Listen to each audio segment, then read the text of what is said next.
تو دولت کمانا قطعاً ناممکن کام نہیں ہے۔ اب ان عملی مثالوں کا سبق کیا ہے؟ اب یہ مثالیں اسی دنیا کے باسیوں کی ہیں۔ ان کا سبق صرف اتنا ہے کہ تخلیقی اور اختراعی ذہن کے مالک جو افراد ہوتے ہیں، اگر اپنی ان دونوں صلاحیتوں پر یقین کر کے جد و جہد کریں، محنت کریں، تو وہ مشکل سے مشکل ہدف بھی پا سکتے ہیں۔ لیکن کیا یہ صلاحیتیں اور کامیابیاں صرف چند افراد میں ہوتی ہیں؟ اس سوال کا جواب نفی میں ہے۔ دماغی اور نفسیاتی امور کے ماہرین کے مطابق یہ صلاحیتیں کم و بیش ہر فرد میں ہوتی ہیں، بس ہمیں انہیں پہچاننا اور نکھارنا ہوتا ہے۔ انہیں پہچاننے کے لیے سب سے پہلے یقین کی قوت درکار ہوتی ہے، یعنی یہ یقین کرنا ہوتا ہے کہ مجھ میں یہ صلاحیتیں ہیں اور میں انہیں استعمال کر کے حالات کا دھارا اپنے حق میں موڑ سکتا ہوں۔ اب یقین کی یہ قوت ہے جو کہ انجن ہوتا ہے، جو آپ کے خیال اور عمل کی گاڑی کو کھینچ کے منزل کی جانب آپ کو لے کے جاتا ہے۔ اب یہاں یہ بھی سمجھنا ضروری ہے کہ یہ قوت کس طرح فعال ہوتی ہے۔ تو جو دماغی سائنس کے ماہرین ہیں ان کے بقول ہوتا یوں ہے کہ جب کوئی شخص اس قوت پر یقین کرنا شروع کر دیتا ہے تو اس کے لیے مطلوب مراحل کا طے ہونا کسی نہ کسی طرح، کسی نہ کسی جگہ، کسی نہ کسی دن ممکن ضرور ہو جاتا ہے۔ خیال کو ممکن کر دکھانے کی یہ سوچ جادوئی اثر کے ساتھ 3 طرح کے کرشمے دکھاتی ہے۔ پہلا یہ کہ موقع شناس دماغی خلیے جو ہمارے ہوتے ہیں یہ متحرک ہو جاتے ہیں۔ دوسرا کہ مسائل کو حل کرنے کی جو اہلیت رکھنے والے دماغی خلیے ہیں یہ مزید بننا شروع ہو جاتے ہیں، معرض وجود میں آنا شروع ہو جاتے ہیں۔ اور تیسرا، قوت فیصلہ پر مبنی توانائی اپنے پورے کیمیائی عمل کے ساتھ ہمارے خون میں ایک زبردست تحریک پیدا کر دیتی ہے، یعنی ہم جو سوچ رہے ہوتے ہیں وہ ہم کرنے کے حوالے سے بھی ٹھان لیتے ہیں۔ اب دماغی سائنس کے ماہرین کے مطابق یقین کی اس قوت میں واقعی یہ صلاحیت موجود ہے کہ اگر آپ پورے خلوص کے ساتھ، یقین، مستعدی کے ساتھ اسے بروئے کار لائیں تو یہ حیرت انگیز نتائج اور اثرات پیدا کر سکتی ہے۔ اگر آپ نے اس قوت پر یقین کر کے عمل کی سیڑھی پہ پہلا قدم رکھ دیا، اس آغاز کا مطلب یہ سمجھ لیں کہ اب آپ یقینی طور پر کامیاب شخص بن جائیں گے جو آپ بننا چاہتے ہیں۔ پھر آپ جس قدر اوپر چڑھتے جائیں گے اسی قدر بلند آپ کی نگاہ اور ارادے ہوں گے اور اس میں خود اعتمادی پیدا ہونے لگے گی۔ پھر ایک روز آپ اس سیڑھی کے آخری زینے پر قدم رکھیں گے تو خود کو کامران اور حیران پائیں گے، لیکن اس وقت تک آپ میں اتنا یقین پیدا ہو چکا ہوگا کہ آپ وہاں زیادہ دیر رکنا پسند نہیں کریں گے، بلکہ کسی اور نئی بلندی پر چڑھنے کی خواہش آپ کو ہر پل بے چین رکھے گی۔ تو ماہرین کے مطابق ہر انسان میں کچھ نیا کرنے کی ایک جبلی خواہش ہوا کرتی ہے۔ بہت سے افراد اپنے اپنے طریقوں سے یہ خواہش پوری کرتے ہیں، لیکن دنیا میں ممتاز وہی ہوتے ہیں جو اس خواہش کو عملی جامہ پہنانے کے لیے تخلیقی اور اختراعی فکر کا سہارا لیتے ہیں۔ اس فکر کو عام کرنے کے لیے ہر برس دنیا میں 21 اپریل کو تخلیقیت اور اختراع کا عالمی دن بنایا جاتا ہے۔ آج بھی آپ اس حیرت انگیز تبدیلی کا آغاز کر سکتے ہیں اور اپنے اندر موجود توقعات اور امیدوں کو حقیقت کا عملی جامہ پہنا سکتے ہیں۔ مائنڈ سائنسز کے ماہرین کے بقول ابتدا میں ہمارا شعوری ذہن اس مثبت، تعمیری اور انقلابی سوچ کے سامنے ایک بند کی صورت میں کھڑا ہوتا ہے۔ یہاں پہ ناقابل تصور کامیابیوں، فتوحات، ان کا سمندر معجزن ہوتا ہے۔ صرف آپ نے یہ کرنا ہوتا ہے کہ اس بند میں تھوڑا سا سوراخ کرنا ہوتا ہے تاکہ اختراعی خیالات کو ایک راستہ مل جائے۔ پھر آپ دیکھیے گا کہ کس طرح نہ رکنے والی ترقی کا سلسلہ شروع ہو گیا ہے۔ تخلیقی اور اختراعی صلاحیتوں سے مراد کسی انسان کی وہ صلاحیتیں ہوتی ہیں جن کی مدد سے وہ نئے نئے خیالات، اشیاء وغیرہ تخلیق کرتا ہے اور ان کی بنیاد پر وہ عملی زندگی میں نئی نئی اختراعات، نئی نئی ایجادات کرتا ہے۔ لیکن بدقسمتی سے ہمارا معاشرہ تخلیقی سوچ کی بالعموم حوصلہ شکنی کرتا ہے اور ہم سوال کرنے سے یا سوال پر اکسانے والوں کو برا شخص تصور کرتے ہیں۔ ایک ماہر نفسیات کے بقول ہمارے ہاں اس بچے یا فرد کو پسند کیا جاتا ہے جو فرما بردار ہو، دوسروں کا ادب کرتا ہو، اپنا کام وقت پہ مکمل کرتا ہو، اس کے ہم اثر اسے پسند کرتے ہوں اور جو دوسروں میں مقبول ہو۔ اس کے مقابلے میں ہم ایسے بچوں کو پسند نہیں کرتے جو بہت زیادہ سوال پوچھتے ہیں، سوچنے اور فیصلہ کرنے میں خود مختار ہوا کرتے ہیں، اپنے خیالات پر ڈٹے رہتے ہیں، کسی کام میں مگن رہتے ہیں اور کسی با اختیار شخص کی بات کو من و عن قبول نہیں کرتے۔ ہم پہلی قسم کے بچے کو اچھا بچہ کہتے ہیں اور دوسری قسم کے بچے کو بدتمیز یا نافرمان بچہ سمجھتے ہیں۔ ہمارے تعلیمی ماحول میں بھی تخلیقی سوچ کی حوصلہ شکنی کی جاتی ہے۔ اگر کوئی طالب علم امتحان میں کسی سوال کے جواب میں اپنے خیالات کا اظہار کرتا ہے، یعنی کتابی نہیں اپنے خیالات کا اظہار کرتا ہے، تو اسے کم نمبر ملتے ہیں۔ ہمارے ذرائع ابلاغ پر ذہنی آزمائش کے پروگرام سوچنے کی صلاحیت کی بجائے یادداشت کی آزمائش کرتے ہیں۔ مذہبی تعلیم میں بھی قرآن کو حفظ کرنے پر زور دیا جاتا ہے، لیکن اسے سمجھ کر روزمرہ زندگی پر اطلاق کرنے کی تربیت نہیں دی جاتی۔ بچوں کو کامیابی حاصل کرنے اور اول آنے کی ترغیب تو دی جاتی ہے، لیکن علم حاصل کرنے یا نئی باتوں کو اہمیت نہیں دی جاتی۔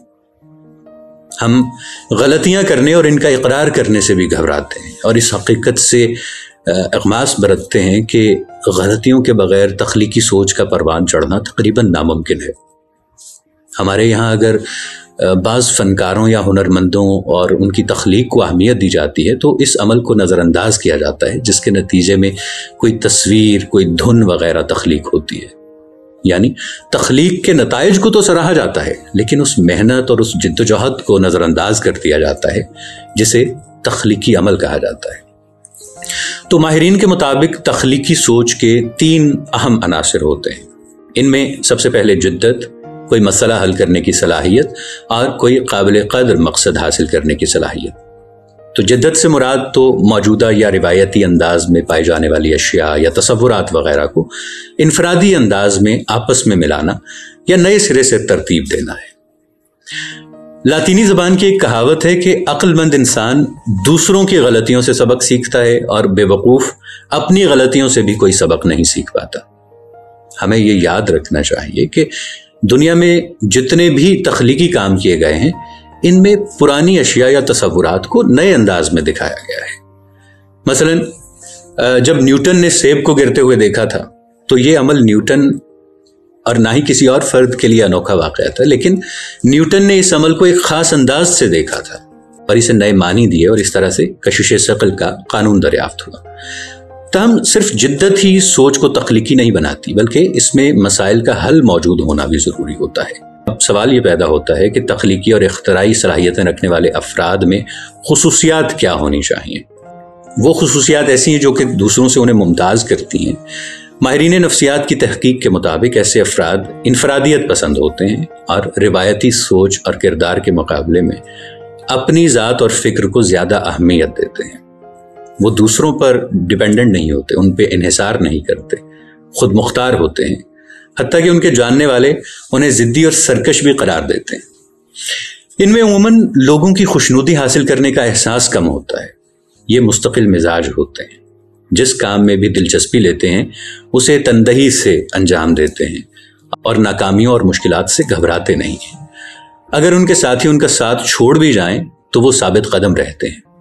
عام افراد، اشیاء ان میں سادگی اور تسلسل اور ترتیب کو پسند کرتے ہیں، ابہام سے، تضاد سے دور رہتے ہیں۔ ان کے برعکس تخلیقی اور اختراعی فکر کے حامل افراد کی شخصیت میں بہت لچک ہوتی ہے۔ وہ پیچیدہ، الجھی ہوئی، غیر متوازن اور نامکمل اشیاء میں زیادہ دلچسپی لیتے ہیں، نت نئے خیالات کو ٹٹولتے ہیں، انہیں توڑتے مروڑتے ہیں اور پھر مختلف حل تلاش کرنے میں لطف محسوس کرتے ہیں۔ وہ تخلیق شدہ اشیاء میں دلچسپی لینے کی بجائے تخلیقی اور اختراعی عمل میں زیادہ دلچسپی لیتے ہیں۔ وہ اپنے خیالات میں پائی جانے والی شورش، عدم استحکام، پیچیدگی اور افراتفری سے گھبراتے نہیں ہیں۔ ایسے افراد اپنی خوبیوں اور خامیوں سے عام لوگوں کی نسبت زیادہ آگاہ ہوتے ہیں۔ وہ دوسروں کے علاوہ خود کو بھی طنز و مزاح کا نشانہ بنانے سے نہیں ڈرتے۔ ان کا گھریلو ماحول بالعموم مثبت ہوتا ہے۔ گھریلو لڑائی جھگڑے بہت کم ہوتے ہیں۔ والدین بچوں کو آزاد ماحول فراہم کرتے ہیں جس میں بچہ خود اپنے تجربات کے ذریعے ماحول سے آگاہی حاصل کرتا ہے۔ وہ جن اداروں میں تعلیم حاصل کرتے ہیں وہاں ماحول آمرانہ نہیں ہوتا، بلکہ سوالات کرنے کی حوصلہ افزائی کی جاتی ہے۔ استاد کا تعلق بالعموم ان سے دوستانہ ہوتا ہے اور تخلیقی صلاحیتیں پروان چڑھائی جاتی ہیں۔